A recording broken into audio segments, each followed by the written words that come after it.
और अब बात राज्यसभा की रेस की। राज्यसभा चुनाव को लेकर इन दिनों बिहार की सभी पार्टियों में घमासान छिड़ा हुआ है।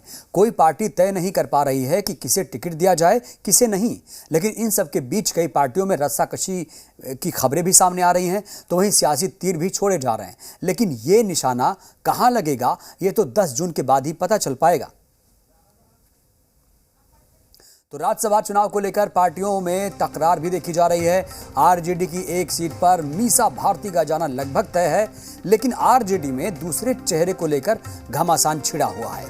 आरजेडी की बैठक में तेजस्वी जगदानंद शामिल नहीं हुए थे, आपको याद होगा। जेडीयू से आरसीपी सिंह के फिर राज्यसभा जाने पर सस्पेंस है। 5 सीटों के लिए 24 मई से नामांकन शुरू होगा और 31 मई तक पर्चा दाखिल किया जा सकेगा। 10 जून को सुबह 9 से शाम 4 बजे तक वोट डाले जाएंगे।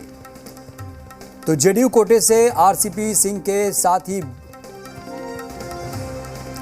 तो कुल मिलाकर कहा जा सकता है कि जेडीयू कोटे से आरसीपी सिंह के साथ ही बीजेपी कोटे से गोपाल नारायण सिंह और सतीश चंद्र दुबे का कार्यकाल समाप्त हो रहा है। वहीं आरजेडी कोटे से मीसा भारती का कार्यकाल भी खत्म हो रहा है। शरद यादव का राज्यसभा कार्यकाल भी समाप्त हो रहा है। इस तरह से जेडीयू और बीजेपी कोटे से 2-2 और आरजेडी से 1 सीट खाली हो रही है। इन्हीं 5 सीटों पर चुनाव होने जा रहा है। हम राज्यसभा चुनाव का सियासी समीकरण जानने की कोशिश करेंगे, लेकिन उससे पहले कुछ राजनीतिक प्रतिक्रियाएं सामने आ रही हैं, वो आपको सुनवा देते हैं।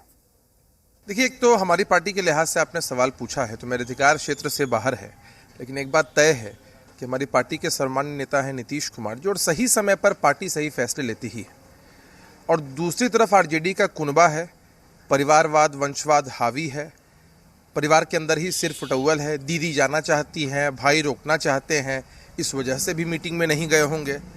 आने वाले समय में वहाँ और कलह और कलेश आप लोगों को दिखने वाला है। बिहार की जनता सब कुछ देख रही है। देखिए, ये वो दोनों दलों के अंदर का मामला है। राजद का बात तो बहुत समझ में आ रहा है कि नेता प्रतिपक्ष अपने लंदन में चले गए हैं देश के विकास के गाथा वर्णन करने, लेकिन अपने परिवार के विकास का गाथा का वर्णन उन्होंने नहीं किया। यहाँ पर तेज प्रताप जी और मीसा भारती जी को राज्यसभा नहीं भेजने के कारण वो अपने चले गए हैं दूसरे पर थोप करके।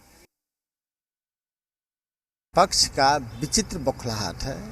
विपक्ष तो पहले अपने राज्यसभा सदस्यों के नाम की घोषणा करे कि उनके उम्मीदवार कौन होंगे।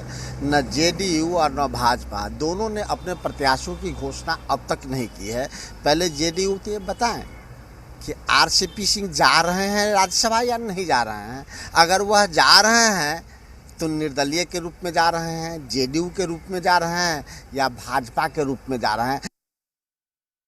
जेडीयू में आज के तारीख में बहुत ही अंदर खाने विवाद चल रहा है, जो कि रोज़ परिलक्षित हो रहा है, चाहे वह कुशवाहा जी के माध्यम से हो, चाहे माननीय ललन सिंह के माध्यम से हो, चाहे आरसीपी सिन्हा जी जो खुद उम्मीदवार हैं उनके गुस्सा दिखा रहा है कि जेडीयू में अंदर खाने में अंदरूनी लड़ाई चल रही है, जिसके कारण कि अब उनकी लड़ाई सतह पर आ गया। और 30 तारीख के नॉमिनेशन दिन तक देखिएगा कि जेडीयू का क्या स्थिति और हश्र होता। मुख्यमंत्री नीतीश कुमार के सामने पढ़ने की